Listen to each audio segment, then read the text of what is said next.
Oke, kita buka firman Tuhan dari Filipi pasal 3.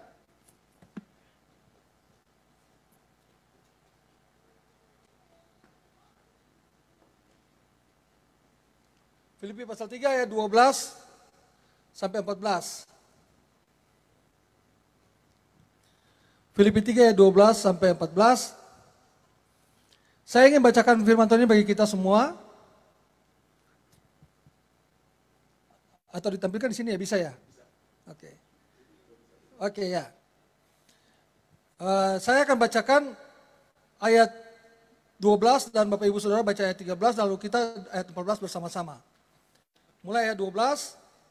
Bukan seolah-olah aku telah memperoleh hal ini atau telah sempurna, melainkan aku mengejarnya kalau aku dapat juga memenangkannya. Karena aku pun telah ditangkap oleh Kristus Yesus. Ayat 13, Bapak Ibu Saudara.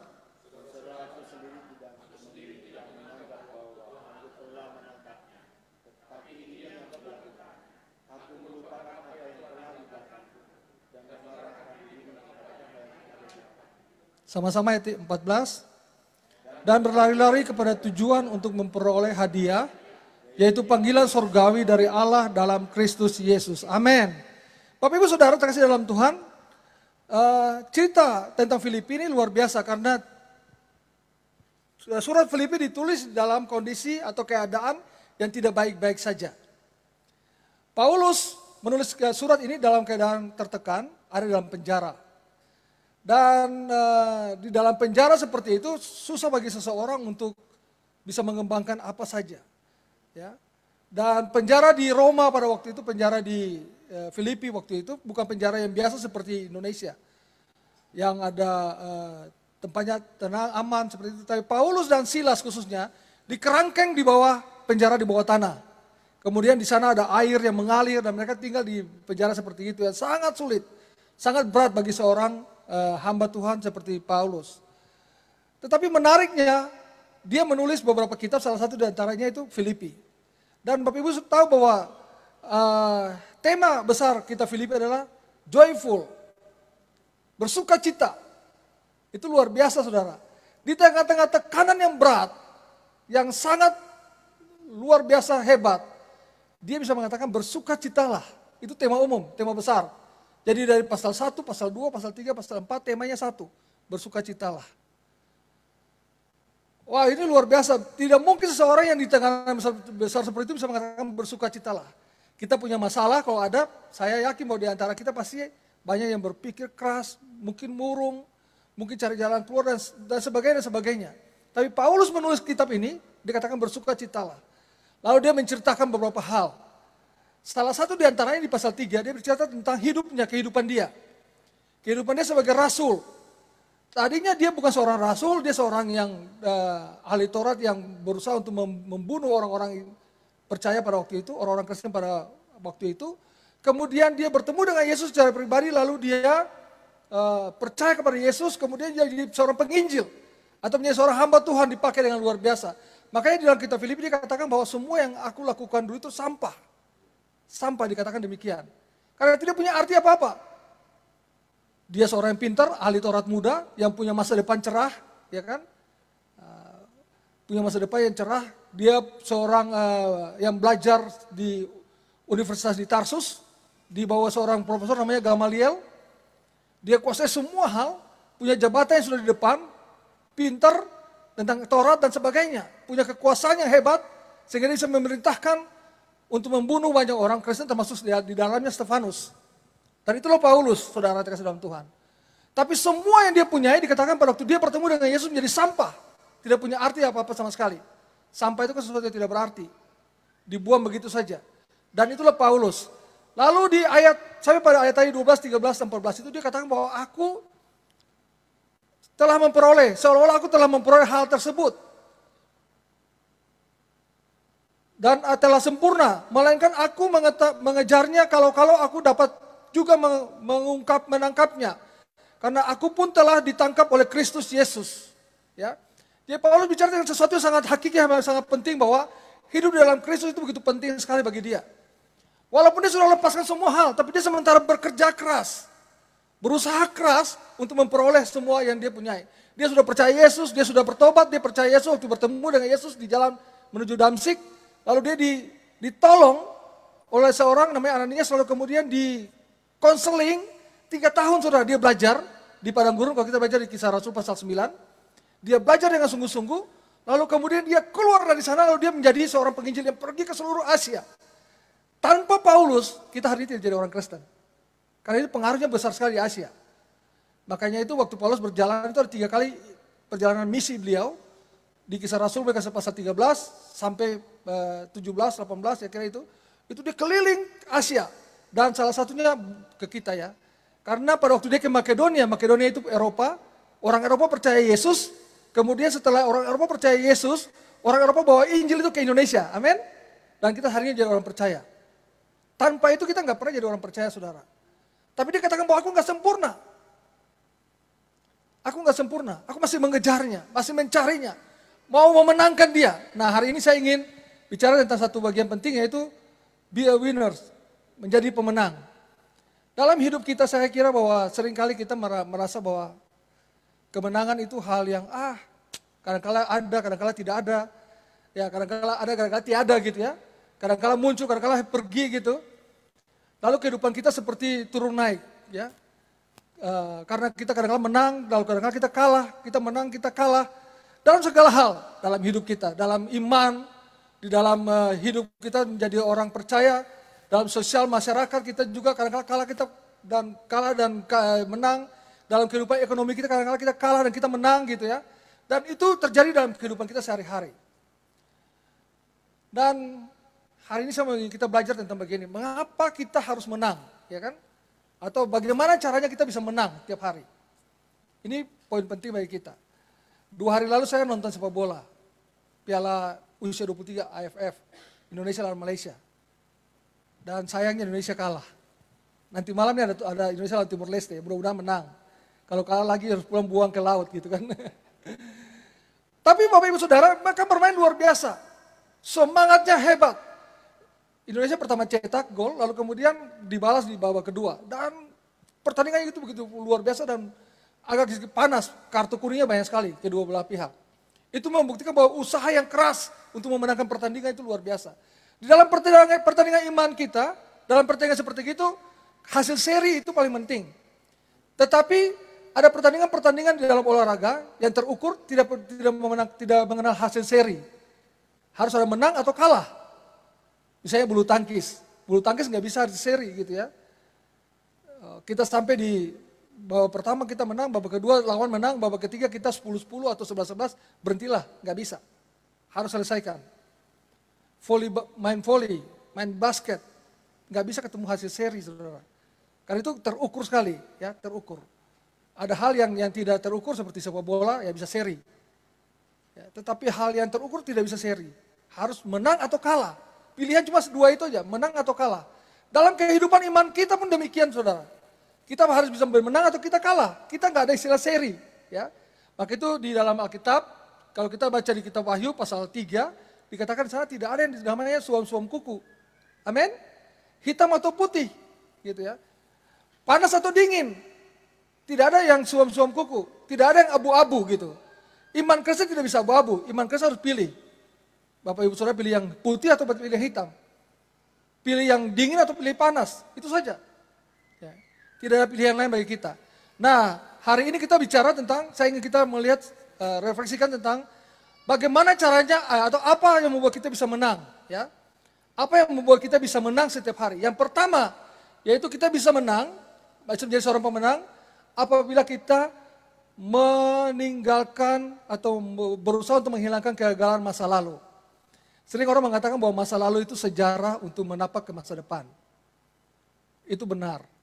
Tetapi dalam hal rohani, kadang-kala kegagalan masa lalu itu menghantui kita sampai hari ini.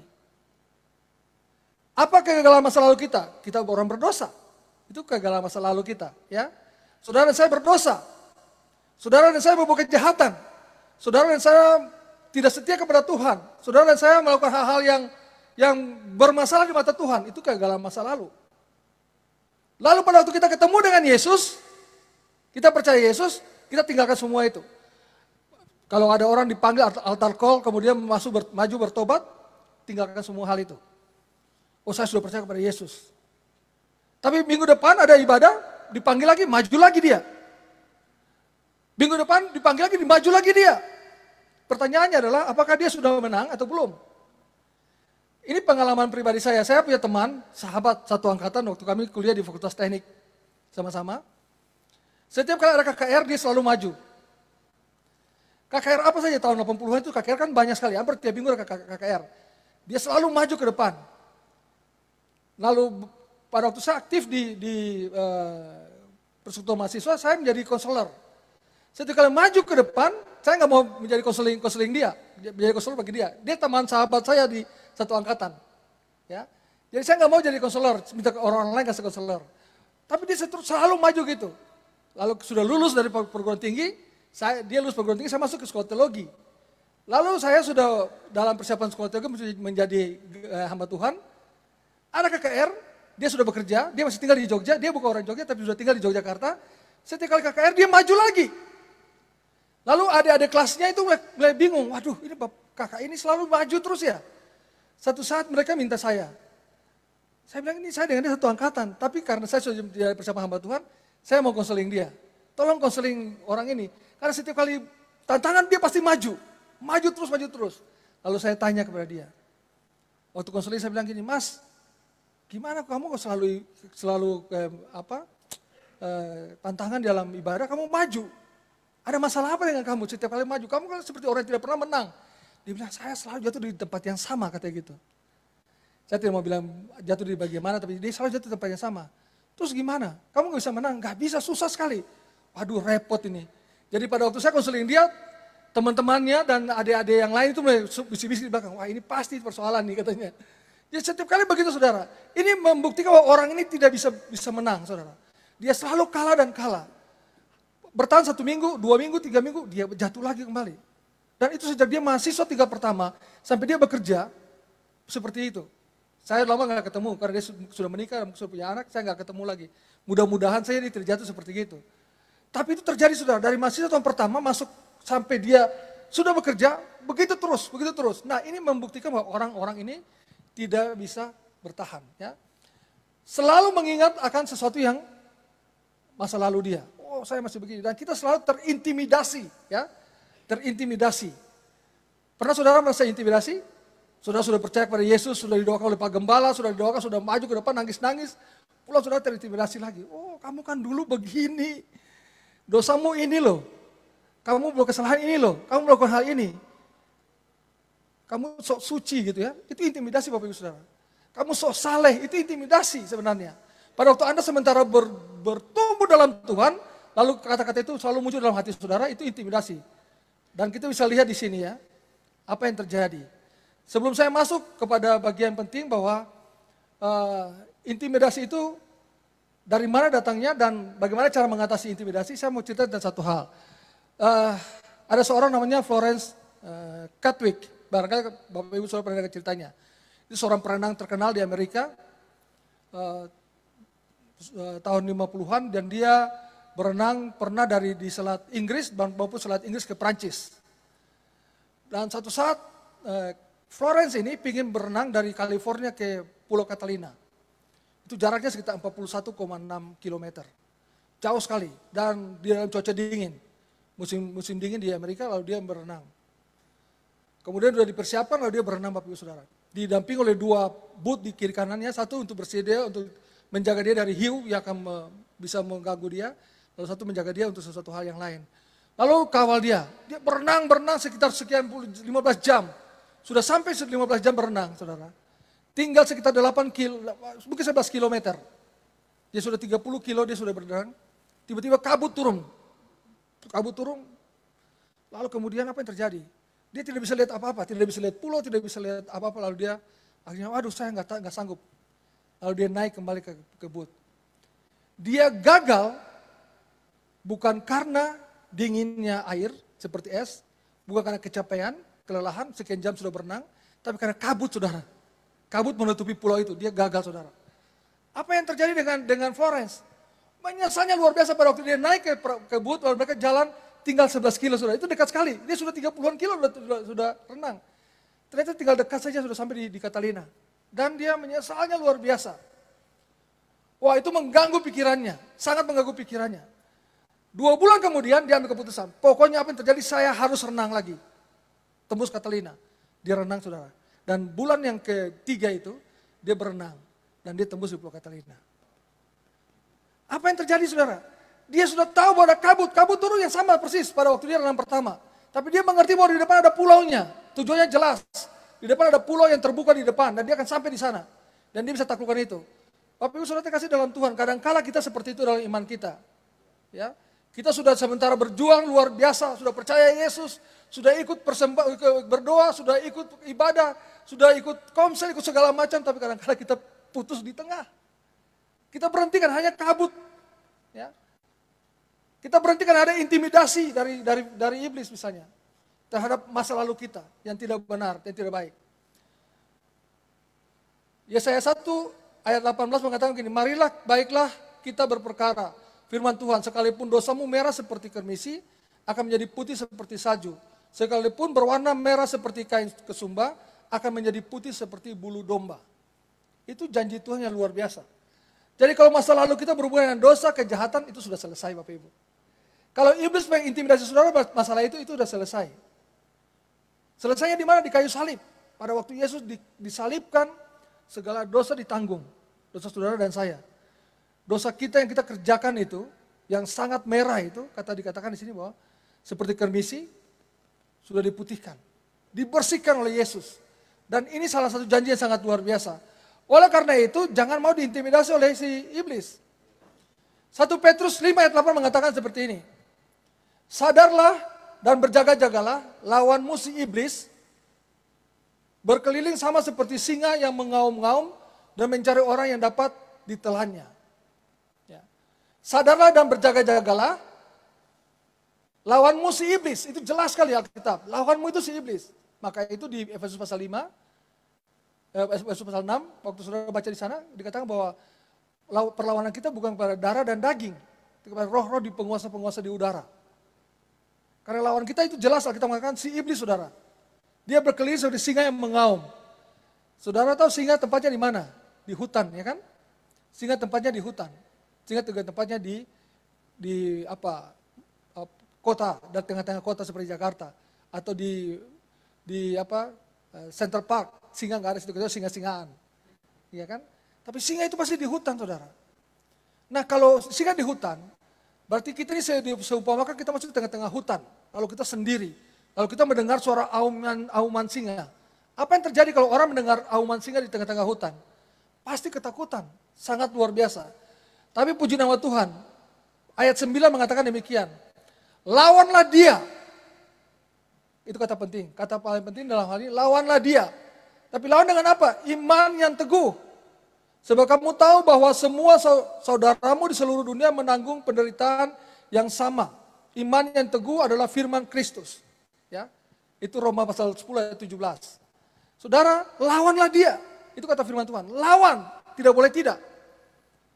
Ayat 9, tadi dikatakan ayat 8, iblis itu seperti singa yang mengaum. Tapi firman Tuhan katakan, oh, lawanlah dia. Saudara kalau terintimidasi, lawanlah dia. Itu kata firman Tuhan. Di bagian lain, Yakobus pasal 4 ayat 7 mengatakan, tunduklah kepada Allah dan lawanlah iblis, kata lawan. Jadi kita harus melawan saudara, kita tidak boleh, kita diintimidasi, aduh kok begini ya, saya kok rasa seperti ini ya, aduh bagaimana nih, kita mulai orang Jawa bilang ngulet, di tempat tidur tuh ngulet, bolak-balik sana sini, tidak tahu, ya sudah saya pasrah aja, nggak bisa saudara. Kata firman Tuhan jelas, pasal 5 ayat 9, 1 Petrus, lawan. Yakobus 4 ayat 7, lawan, harus lawan. Intimidasinya itu jelas sekali, kalau kita intimidasi, lawanlah. Saya punya pengalaman minggu ini saudara. Saya baru cerita sama istri saya kemarin. Jadi tanggal 15, 16 atau 14, 15, saya lupa persis. Itu saya terintimidasi saudara. Saudara bayangkan ini, saya terintimidasi. Bukan masalah dosa, masalah kematian. Saya terintimidasi dengan kematian saudara. Luar biasa. 2 hari, 2 malam berturut-turut. Saya terintimidasi luar biasa. Sampai saya nggak bisa tidur, napas saya sesak. Saya nggak pernah napas sesak. Saya nggak punya asma, nggak punya sesuatu yang ini sehingga napas sesak. Wah, saya pikir saya besok akan mati atau saya tidur mati. Saya takut tidur saya. Malam itu saya takut tidur. Dan 2 malam berturut-turut saya nggak bicara sama istri saya. Terintimidasi terus tentang kematian. Kenapa begini ya? Saya terintimidasi luar biasa ini. Saya sudah siapkan khotbah ini minggu lalu. Ternyata dia serang saya, saudara. Saya terintimidasi sangat luar biasa oleh iblis tentang kematian. Lalu besoknya, jadi masuk ke hari ketiga, saya ingat betul firman Tuhan. Firman sederhana sekali, firman Tuhan datang di telinga saya.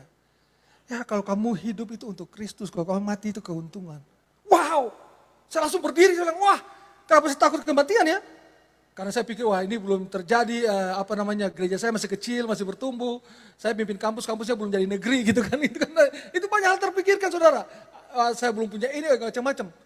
Kalau saya mati sekarang bagaimana? Terintimidasi 2 hari, saudara. Ini minggu kemarin, minggu ini maksud saya. Lalu firman Tuhan datang di telinga saya, Filipi 1 ayat 21. Hidup adalah Kristus, mati adalah keuntungan. Loh, kenapa saya takut dengan hal ini? Wah, saya mati kalau iblis kamu gak berkuasa. Mati saya keuntungan bagi saya. Saya berdiri, saudara, langsung lepas seluruhnya. Besoknya saya hari Jumat saya tidur dengan nyenyak, betul-betul. Saya tidur dengan nyenyak, hari Sabtu saya bangun segar, istri saya bilang gini, kamu masih sakit? Enggak. Dia pikir saya sakit, saudara. Saya sudah gak sakit. Saya sudah siap ke Jakarta untuk melayani di sini. Saudara, iya serius saya katakan itu. Jadi jangan berpikir bahwa saya tidak terintimidasi, saudara. Kadang-kadang kita terintimidasi dengan sesuatu yang di luar pikiran kita. Saya tidak terintimidasi dengan dosa, saudara. Tapi saya terintimidasi dengan hal yang seperti itu. Wah, usianya, saya sekarang usia 60, jadi 60, wah sudah dekat dengan kematian. Nah, banyak hal, saudara. Iblis pakai cara-cara seperti itu. Dan saudara bisa seperti apa saja. Nah, kata firman Tuhan, lawan dia, saudara. Jangan berhenti, ya. Firman Tuhan jelas, kita lawan dia. Lawan dengan apa? Dengan firman Tuhan. Tidak bisa lawan dengan lain. Mazmur 119 ayat 105. Firman adalah pelita bagi kakiku dan terang bagi jalanku. Kenapa dikatakan firman Tuhan itu pelita bagi kakiku? Kenapa dia tidak bilang firman Tuhan itu lampu sorot atau spotlight bagiku? Tapi bilang pelita. Pernah pikirkan enggak? Saudara tahu Tuhan mau kita itu, pelita itu kalau saudara berjalan dalam kegelapan kan tidak bisa lihat jauh ke depan. Setapak dia bisa tapak. Artinya apa? Saudara dan saya sungguh-sungguh bergantung kepada Tuhan. Tidak bisa kita kalau sekarang firmanku adalah lampu sorot ini, spotlight ini. Wah, kita sudah aman saja. Tiap hari kita jalan, nggak perlu tabrakan ya kan? Kita bisa lihat semua hal, saudara. Tetapi kalau firman Tuhan pelita di tengah-tengah kegelapan, saudara harus berjalan hati-hati. Lalu siapa yang mimpin saudara? Tuhan yang mimpin saudara. Artinya saudara sungguh-sungguh bergantung. Kalau firman Tuhan adalah lampu sorot dan spotlight seperti ini, Anda nggak perlu bergantung dengan Tuhan. Amin. Saudara bergantung diri sendiri aja karena sudah terang semuanya, terang benderang. Tapi karena firman Tuhan itu pelita bagi kakiku, maka itu saya harus bergantung kepada Tuhan. Bergantung kepada firman Tuhan itu, jalan satu demi satu, langkah demi langkah. Karena pelitanya, cahayanya biasanya cuma pendek, tidak panjang, saudara. Mungkin 1 meter nggak ada itu, 1 meter lah. Ya. Saudara pernah jalan pakai pelita belum? Saya kira zaman anak muda sekarang pasti nggak tahu itu pelita ya. Saya masih ingat saya juga pernah pakai pelita. Waktu saya kecil saya sering pulang ke kampung, ke desa.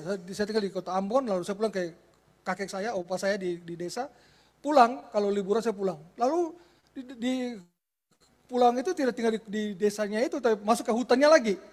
Nah itu tidak ada cara lain kalau kita sampai pada malam hari. Hanya bisa pakai obor atau pelita.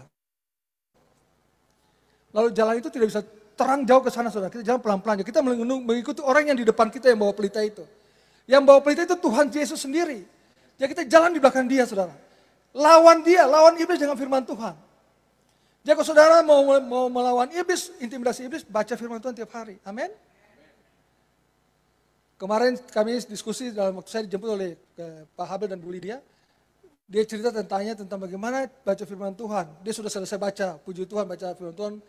Dari Kejadian sampai Wahyu, lalu udah mau baca lagi, lalu saya bilang memang kadang-kadang kita bosan ya, boring dengan sesuatu yang kadang-kadang, kok baca tuh silsilah semua, ketemu dengan nama-nama kota, nama-nama tempat yang kita nggak kenal ya kan, nama-nama daerah, wilayah yang kita nggak kenal, nama orang-orang yang sulit kita hafal, kan nggak mungkin kita bisa hafal semua nama-nama yang di Alkitab Perjanjian Lama misalnya, ya, namanya aneh-aneh gitu ya. Bagaimana caranya? Saya bilang itu tergantung kepada kita. Kalau saya punya cara, misalnya saya sudah baca selesai, saya baca lagi misalnya tadinya dari Perjanjian Lama urut ke Perjanjian Baru, saya balik dari Perjanjian Baru ke Perjanjian Lama atau digabung. diselang-seling seperti itu. Itu caranya, tapi bukan itu poinnya. Poinnya adalah bahwa kita harus setiap hari hidup dengan firman Tuhan. Amin. Firman Tuhan menjadi senjata kita yang ampuh untuk melawan iblis. Tanpa itu nggak bisa, saudara. Saudara mau punya apa saja, punya satpam yang 24 jam jaga kompleks saudara, rumah saudara, nggak mempan dengan iblis. Intimidasinya sangat dahsyat, sangat kuat. Karena itu pakai firman Tuhan. Pakai firman Tuhan untuk melawan dia. Dan itu kata firman Tuhan. Yang kedua, bagaimana cara kita melawan iblis itu berdoa. Gak ada cara lain, saudara. Berdoa. Kenapa kita harus berdoa, saudara? Karena di dalam doa itu ada kuasa. Karena kalau kita bicara doa itu napas hidup orang percaya. Tapi doa itu adalah hubungan antara kita dengan Tuhan. Nafas yang diberikan berhubungan dengan Tuhan. Seperti kita berdoa seperti ya saudara pakai HP. Untuk telepon keluarga, kalau saudara tidak ada ya. Zaman ini kalau orang tidak punya HP, mungkin ketinggalan 1 jam saja saudara bisa gelisahnya luar biasa, betul? Ya, zaman dulu nggak perlu, nggak ada HP nggak apa-apa. Ya. Waktu saya kuliah pertama kali di Yogyakarta, yang bisa dipakai cuma Telegram. Iya, Telegram Bapak Ibu Saudara. Telegram kalau surat harus 2 minggu tunggunya. Telegram lumayan cepat. Tapi saya harus Telegram lagi, tapi Telegram itu terbatas. Jadi hanya memberi kabar, mengabari keadaan saya, dan saya mengerti keadaan keluarga saya atau orang tua saya di Ambon itu butuh Telegram. Hari ini nggak perlu saudara angkat HP, saudara telepon, jadi terkonek saya. Gampang sekali, dunia sangat berkembang dengan luar biasa. Seperti itulah kita dengan Tuhan. Doa itu seperti itu saudara. Saudara nggak perlu tulis surat kepada Tuhan jauh-jauhan, kirim lama sekali gitu kan. Nggak perlu tunggu telegram dari Tuhan saudara, atau telegram saudara ke Tuhan, enggak. Saudara tinggal angkat telepon, ya. Lalu saudara berbicara dengan Tuhan, selesai. Doa itu punya kuasa. Kita lihat Matius 21 ayat 21-22.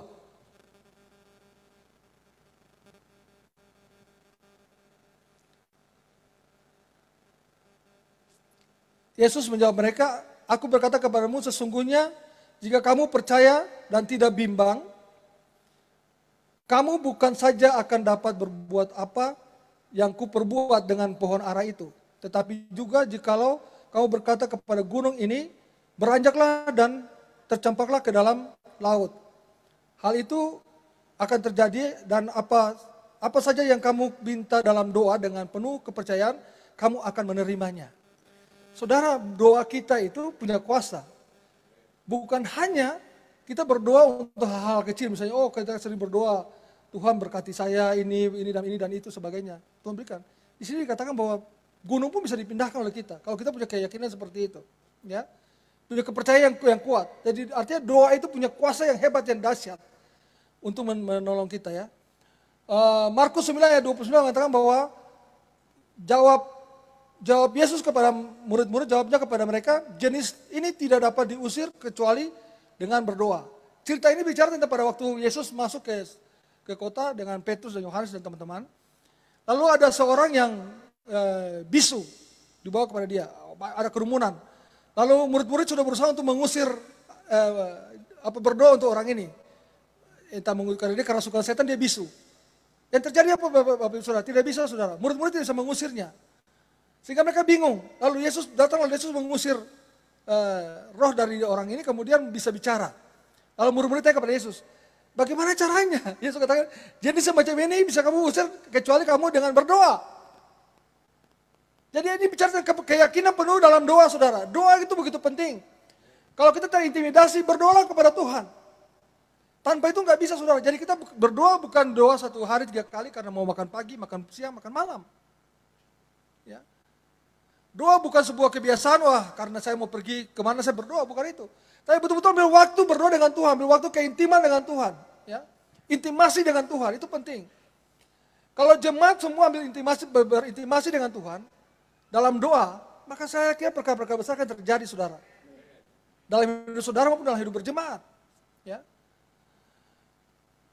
Jemaat di Kisah Para Rasul itu melakukan hal semacam itu. Nanti saya akan bicara di bagian poin berikut, tapi doa begitu penting ya bagi kita untuk melawan si iblis.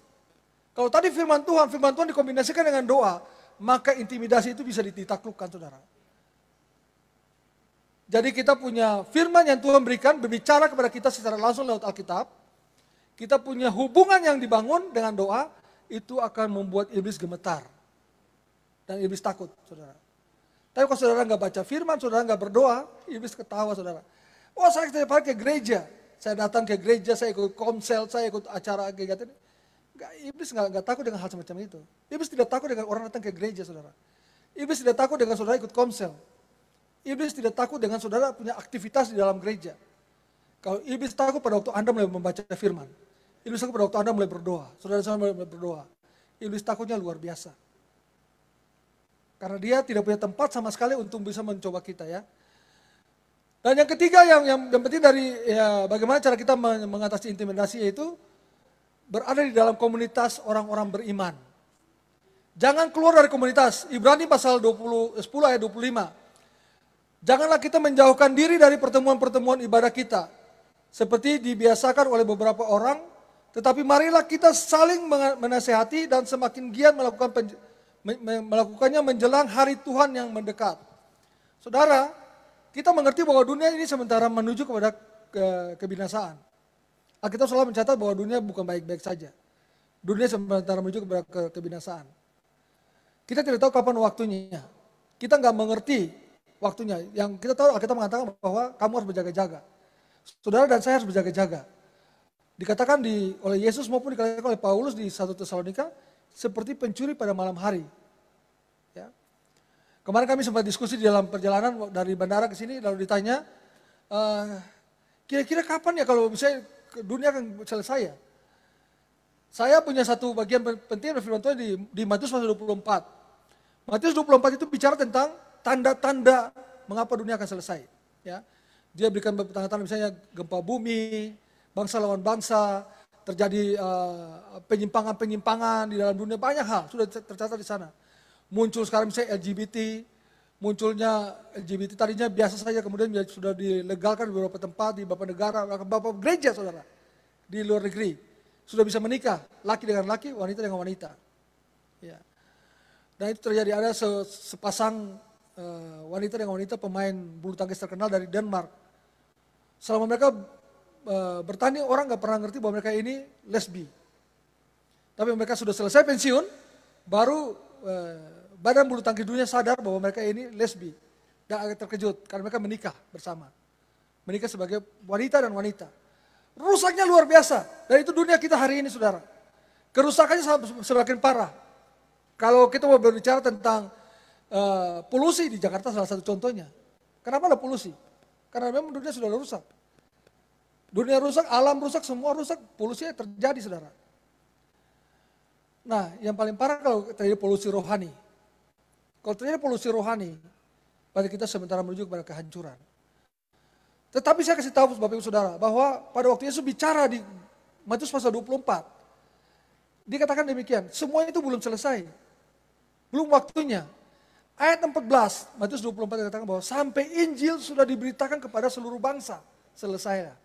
Lalu saya katakan gini, kalau mau tahu caranya bagaimana supaya dunia ini akan selesai, kata seperti tadi Ibrani katakan, baca itu ayat, cari di mesin pencari Google dan sebagainya, sudah cari. Sekarang ini berapa banyak suku di Indonesia yang belum pernah dijangkau oleh Injil? Berapa banyak suku di Asia, berapa banyak suku di Afrika, berapa banyak suku di Amerika, berapa banyak suku di Australia, 5 benua. Lalu di compare, kira-kira jumlah sukunya berapa banyak yang belum mengenal Injil. Lalu kita bisa kira-kira, oh kalau ini sudah mulai, sudah akan selesai. Mungkin 10 tahun lalu saya ikut ke satu kegiatan di Singapura, di Indonesia itu ada 129 suku. Kemudian 5 tahun kemudian sudah turun jadi tinggal 47 suku yang belum terjangkau oleh Injil. Suku-suku terabaikan. Sehingga jemaat Tuhan diminta supaya berdoa, adopsi suku dalam doa dan sebagainya supaya mereka mengenal Tuhan. Tapi kalau mereka kenal Tuhan, Injil sudah sampai saudara.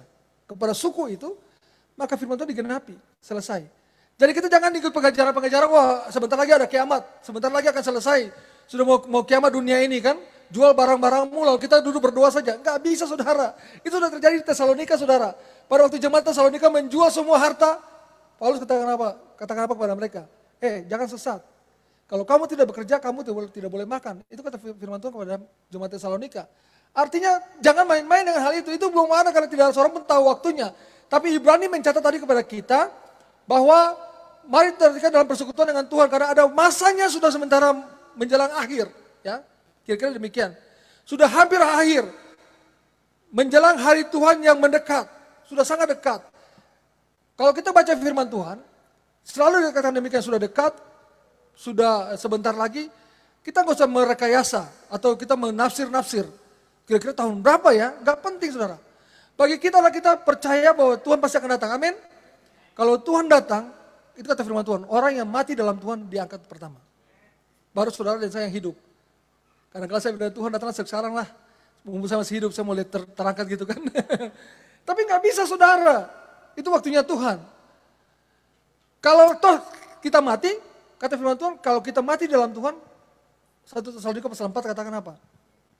Kubur terbuka, lalu orang yang mati dalam Tuhan yang pertama kali diangkat. Tubuh kemuliaan terjadi. Ya, itu yang terjadi saudara. Karena itu, jangan lupakan persekutuan ini begitu penting bagi kita. Ya, karena nanti ada waktunya saudara tidak bisa bersekutu lagi. Ya. Tidak bersekutu lagi saudara. Kita bisa datang dengar pujian, kita bisa ikut menyanyi, kita bisa berdoa, kita dengar firman Tuhan. Kita bertumbuh dalam Tuhan itu penting. Ya. Saya punya pengalaman satu hal yang paling buruk pernah terjadi. Buruk atau baik saya nggak ngerti, tapi menurut saya itu buruk. Satu saat saya di tahun baru, saya lupa tahunnya, tapi tahun 2000-an, tahun baru, saya diminta sama teman saya. Pak, ini ada orang meninggal. Lalu orang meninggal ini orang Chinese, lalu dia minta Bapak mau melayani. Keluarga minta Bapak layani, dia karena mau dikremasi. Saya pikir gini, loh apa dia gereja di mana? Oh enggak, dia enggak bergereja, dia Konghucu. Keluarganya enggak ada yang bergereja. Wah, saya berpikir, saya mau khotbah kepada siapa ya ini? Ini kan tinggal mayat di depan. Tapi karena saya diminta, saya juga, ya hamba Tuhan ya datanglah, saya datang dengan teman saya. Dengan teman saya yang meminta saya, kami datang ke situ di tempat jenazah ditaruh di semacam tempat khusus untuk orang meninggal kan. Datang di situ semua keluarga siap dan mereka siap dengan kertas-kertas kuning dan kertas merah kan banyak sekali ditaruh di situ. Lalu saya sudah siapkan liturginya, nyanyian lagunya, saya akan berkhotbah. Saya sadar bahwa ternyata tidak ada satu orang pun orang Kristen saudara. Semuanya orang Konghucu di situ, di dalam ruangan itu. Bingung saya. Saya mau bicara apa ya? Mau nyanyi? Teman saya suaranya fals. Saya nyanyi untuk diri saya sendiri, saya khotbah untuk saya sendiri, saya berdoa untuk saya sendiri saudara.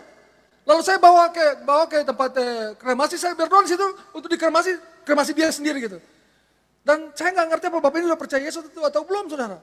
Tapi waktu dia mau meninggal, dia bilang tolong pakai cara Kristen ya. Saya juga bingung. Saya tanya teman saya, apakah kamu pernah tahu bahwa dia pernah masuk ke Kristen, gereja atau mana? Saya nggak tahu juga, pokoknya saya dihubungi. Saudara, itu terjadi saudara. Dunia kita seperti itu dan saya nggak ngerti kalau tanya apakah Bapak itu selamat, saya nggak yakin saudara. Karena saya hanya melayani pada waktu dia sudah dalam peti mati saudara. Dan di dalam peti mati itu isi macam-macam lalu kemudian dikasih kertas kuning dari orang Tionghoa biasa kan. Di cirinya di mana-mana situ ya. Saya nggak peduli, yang penting saya berdoa, saya berkhotbah, akhirnya saya rubah khotbah penginjilan saudara. Saudara dengar firman. Ya. Tadi mau khotbah penghiburan jadi khotbah penginjilan saudara. Karena tidak ada satupun di situ yang orang percaya saudara. Nah saya mau bicara kepada saudara bahwa komunitas itu begitu penting. Ya. Begitu penting. Ya. Walaupun nanti saudara berkata, wah kalau saya mati biarin aja, kalau nggak mau dikuburin ya silakan aja, nanti kan tinggal bawa di situ ya. Tapi nggak bisa saudara, di dalam Tuhan kita tahu bahwa kita perlu komunitas itu.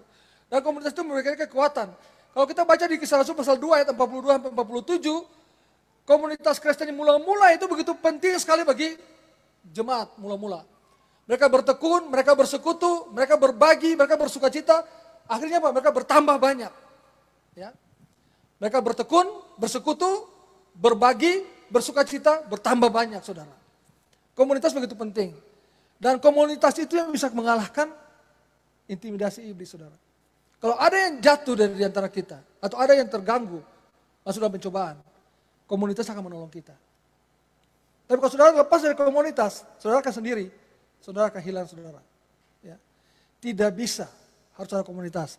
Itu yang pertama, jadi kita jangan terpengaruh atau dipengaruhi oleh persoalan-persoalan masa lalu yang membebani kita, intimidasi iblis.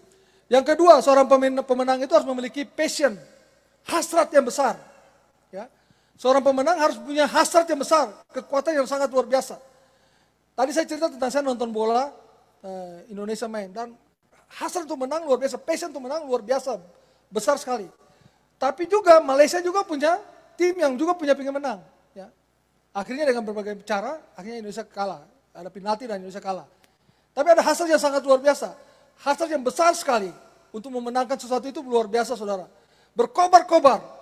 Sama seperti kata Paulus di dalam 1 Korintus pasal 9 ayat 24. Tidak tahukah kamu bahwa dalam gelanggang pertandingan semua peserta turut berlari, tetapi bahwa hanya ada satu orang saja yang mendapat hadiah. Karena itu larilah begitu rupa, sehingga kamu memperolehnya. Paulus mengandaikan pertandingan iman itu seperti orang masuk dalam race atau dalam lintas lari, saudara. Kalau saudara lihat orang lari 100 meter, hanya ada satu pemenang. Kalau masuknya hampir mirip pun, akan pasti dilihat di komputer siapa yang paling duluan. Kalau laki-laki kepala duluan, kalau wanita dada. Ya. Dan itu menjadi pemenang, saudara. Akan berlari sekuat-kuatnya dan hanya ada satu pemenang. Itu kata firman Tuhan. Artinya bahwa pemenang itu harus mempunyai passion yang kuat. Ya, untuk menang. Saudara dan saya dalam pertandingan iman kita harus punya hasrat yang kuat untuk menang. Karena apa? Ada mahkota yang diberikan, ada hadiah yang diberikan kepada kita, ada reward yang diberikan kepada saudara dan saya. Jadi kita hidup hari ini bukan hidup untuk hari ini, saudara. Nanti pada waktu kita sudah dipanggil Tuhan, kalau saudara bicara tentang eskatologi, ini sedikit pengajaran sedikit, tapi saya bicara singkat saja, saya tidak mau mengajarkan itu di sini. Saudara, kalau saudara dipanggil Tuhan, pada waktu Anda dan saya mati, Alkitab mengatakan bahwa orang yang mati dalam Tuhan, rohnya kembali ke Firdaus. Sedangkan orang yang tidak percaya masuk ke Hades namanya, dikumpulkan di situ. Kenapa demikian? Karena kedua tubuh kita akan yang fana ini mati masuk dalam kubur semua sama. Remuk tinggal tulang belulang. Ya. Tapi yang orang percaya ke Firdaus, orang yang tidak percaya masuk ke Hades namanya. Lalu apa yang terjadi Bapak Ibu Saudara? Pada waktu penghakiman, ada dua penghakiman. Penghakiman pertama, penghakiman tata putih. Itu bicara tentang orang-orang percaya yang rohnya di Firdaus itu dihakimi. Dihakimi bukan untuk dibinasakan, tetapi dihakimi untuk memberi hadiah kepada kita. Kalau saudara setia di dalam gereja, saudara tidak peduli, pokoknya saya setia saja. Saya tidak tahu khotbahnya bentuk seperti apa, saya nggak ngerti bagaimana lagunya, suara saya fals, saya tetap bernyanyi gitu kan. Waktu berdoa saya berdoa, waktu persembahan saya berikan persembahan, waktu ada kamu saya ikut, saya setia. Anda jangan salah, itu Anda dapat hadiah. Ya, itu mahkota kesetiaan dalam gereja, diberikan kepada orang, kepada masing-masing kita. Diberikan saudara, dan pada waktu itu kita semua berdiri di depan takhta putih lalu kita diberikan hadiah, mahkota kesetiaan. Jadi ada banyak orang yang dapat mahkota kesetiaan. Tapi ada sedikit orang yang dapat mahkota pemenangan jiwa misalnya. Hanya orang-orang yang membawa jiwa baru kepada Tuhan. Lalu saya sering punya joke begini, bayangkanlah Bapak Ibu Saudara lihat para pendeta berkhotbah. Saya misalnya berkhotbah. Lalu kemudian pada waktu meninggal kita ketemu semua lalu Tuhan bilang gini, hadiah pemenangan jiwa. Dipanggil nama satu-satu, saya nggak tahu nama siapa. Misalnya ada Lydia, ada Hubble, ada Luther, ada Lenny. Yohanes di mana? Yohanes nggak pernah dipanggil gitu. Itu bukti bahwa saya nggak pernah bawa jiwa. Apakah saya tidak selamat? Saya selamat, saudara. Tapi masalahnya, apakah malu? Kita mengatakan tidak malu lagi. Cuma kan bagaimanapun kita, selama dia hidup, dia khotbah tentang bagaimana membawa jiwa, tapi nggak pernah satu jiwa pun dibawa, saudara. Ya, nggak pernah satu jiwa pun dibawa. Saudara siap membawa jiwa, amin. Mari kita bawa jiwa, tapi dia nggak pernah bawa jiwa.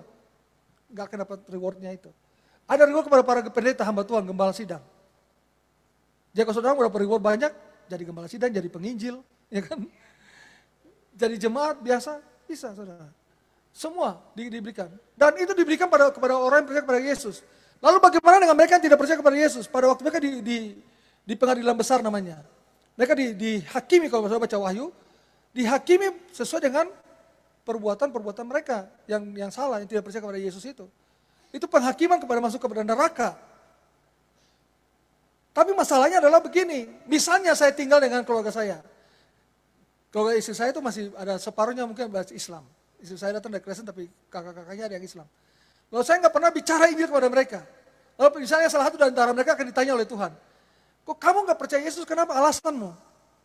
Padahal kamu punya keluarga ada yang percaya, ada orang Kristen. Oh saya nggak pernah tahu, saya nggak pernah diberitahu. Juga kita tidak akan dihakimi yang sudah di sana itu. Tetapi tanggung jawab kita itu kan seperti itu ya. Jadi artinya apa Bapak Ibu Saudara? Tanggung jawab Bapak Ibu Saudara dan saya hari ini untuk dunia. Ya. Kita punya tanggung jawab juga pada waktu kita ditanya, ada keluarga kita yang belum percaya kepada Yesus misalnya, tidak percaya kepada Yesus atau tidak sungguh-sungguh dalam Tuhan, itu tanggung jawab saudara dan saya. Kasihan jiwa mereka akan dihakimi di situ, di pengadilan besar. Jadi Bapak Ibu Saudara, mari kita masuk di dalam hal semacam ini ya. Kita mau membawa orang baru kepada Tuhan, ya. Dan lakukanlah hal semacam ini bagi kemuliaan nama Tuhan. Jadi punya passion yang besar, semangat yang luar biasa untuk membawa jiwa-jiwa baru kepada Tuhan. Dikatakan firman Tuhan Roma 12 ayat 11, janganlah hendak kerajaanmu kendor, biarlah rohmu menyala-nyala dan layanilah Tuhan. Ya. Lalu dikatakan bahwa Kolose pasal 2 ayat 23, apapun yang kamu kerjakan, kerjakanlah dengan segenap hati, seolah-olah kamu mengerjakannya untuk Tuhan dan bukan untuk manusia. Jadi kita bekerja, kita melayani, kita menjadi WL, kita menjadi pemain musik, kita menjadi pemimpin komsel, mengajar sekolah minggu, pengkhotbah, apa saja itu kita kerjakan untuk Tuhan. Amin. Bukan untuk manusia, bukan untuk gereja ini. Ya. Ada passion yang besar. Paul Scholes, seorang psikolog terkenal. Dia membagi manusia dalam 3 bagian. Ada manusia yang jenis namanya quitter, ada manusia yang jenisnya camper, ada manusia yang namanya climber. Ya. Quitter itu seperti orang naik, manusia jenis ini seperti orang yang naik gunung, tetapi dia sudah naik ke gunung, tetapi dia balik lagi. Karena apa? Takut. Ketakutan di atas, jangan-jangan ada binatang buas. Takut dingin, takut jurang. Itu quitter, jenis itu. Dan dalam survei Scholes itu ada 60% manusia di dunia seperti gitu. Saya nggak tahu di kita di sini seperti apa. 60% orang seperti gitu. Semangat naik tapi tidak sampai dia balik lagi. Ada yang kedua namanya camper. Dia camper. Camper itu orang yang naik sudah sampai di tengah-tengah tapi dia kok makin tinggi ya. Buka kemah lalu dia berkemah di situ. Belum sampai di gunung saudara. Itu jenis kedua. Itu 30% manusia di dunia. Itu dalam penelitian psikologi. 30% manusia di dunia seperti gitu. Camper. Rasa di zona nyaman saja, gitu ya. Di zona nyaman. Oh, kalau kita begini kita lebih nyaman bernyanyi bersama-sama, berkumpul bersama, itu nyaman, zona nyaman. Itu camper namanya. Tapi yang ketiga namanya climber. Itu orang yang suka naik gunung, naik sampai di puncak. Itu cuma 10% ada di dunia ini. Salah seorang yang mencoba untuk menjadi climber itu namanya Erik Weihenmayer. Erik Weihenmayer itu buta secara tetap pada usia 13 tahun. Apa yang terjadi Bapak Ibu Saudara? Pada waktu dia bertumbuh dewasa, dia punya banyak keinginan saudara. Dia sejenis manusia climber ini. Dia punya keinginan yang besar sekali untuk taklukkan gunung Mount Everest. Lalu dia naik gunung. Mata buta saudara, total butanya. Dan dia naik gunung, dan dia taklukkan gunung Mount Everest. Dia taklukkan gunung Kilimanjaro. McKinley di Amerika taklukkan. Ada 3 gunung besar di dunia yang dia taklukkan saudara. Dengan mata yang buta saudara. Bukan mata terbuka, bukan mata yang sempurna, tertutup. Kenapa dia demikian saudara? Karena dia termasuk dalam golongan ini. Dia tidak pernah berhenti, bergelora, bersemangat, berhasrat. Gitu ya. Dalam iman kita, sebagai orang percaya mengikuti Yesus, harusnya kita climber. Tapi kadang-kadang kita banyak antara kita tadi dalam penelitian, ada yang quitter, takut, sudah di tengah-tengah balik, ada yang berkemah saja gitu, camper aja. Saya nggak tahu siapa di antara kita seperti itu. Tetapi kalau ada di antara kita seperti itu, marilah kita belajar dari sini. Dikatakan bahwa biarlah rohmu menyala-nyala dan layanilah Tuhan. Bersemangat terus, punya passion, punya hasrat yang luar biasa. Ya, sehingga saudara dan saya sampai kepada tujuannya. Jadi kalau kita mau menjadi pemenang, selain kita tadi bisa lupakan hal yang intimidasi masa lalu, kita juga harus punya passion yang kuat. Dan yang terakhir, yang ketiga, seorang pemenang harus punya disiplin. Disiplin yang tinggi. Disiplin yang tinggi. Kalau saudara baca di Alkitab, ada beberapa hal yang bicara tentang disiplin. Misalnya di dalam 1 Timotius 4 ayat 7. Tolong buka untuk kita 1 Timotius 4 ayat 7.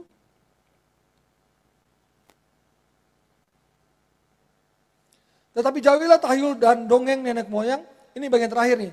Latihlah dirimu beribadah. Beribadah itu perlu dilatih Bapak Ibu Saudara. Ya. Beribadah perlu dilatih. Tidak bisa yang ujuk-ujuk atau tiba-tiba saudara beribadah. Tidak bisa. Harus dilatih. Terus menerus. Kemudian Ibrani 12 ayat 7.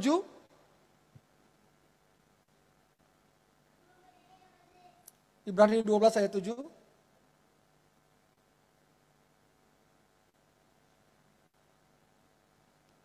Jika kamu harus menanggung ganjaran, Allah memperlakukan kamu seperti anak. Di manakah terdapat anak yang tidak dihajar oleh ayahnya? Ini bicara tentang disiplin, saudara. Teks ini bicara tentang disiplin. Jadi kita harus betul-betul siap untuk rela menderita, ya, untuk menjadi orang yang percaya. 1 Korintus 9 ayat 27, bagian terakhir dari bagian ini. 1 Korintus 9 ayat 27.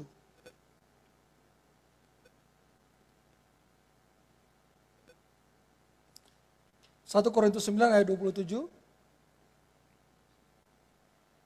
Tetapi aku melatih tubuhku dan menguasainya seluruhnya.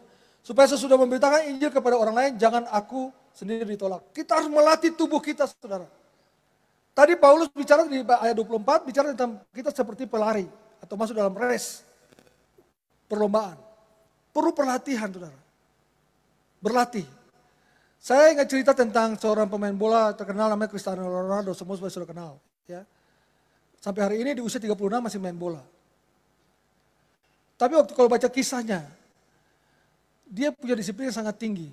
Teman-temannya bersaksi, memberi kesaksian. Orang ini, dia datang 2 jam, 1,5 jam atau 1 jam sebelum berlatih. Dia sudah berlatih sebelum teman-temannya datang. Macam-macam dia latih, baik itu di gym maupun dia latih tendangan, saudara.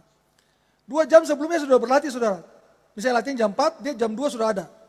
Ini disiplin tinggi sekali.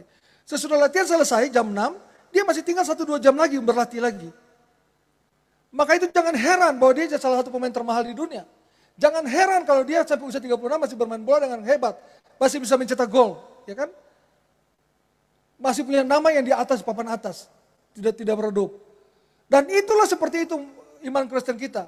Kita harus berlatih disiplin kita. Sehingga kita tidak pernah ada di bawah, saudara. Kita selalu di atas. Kita ada climber yang ada di atas.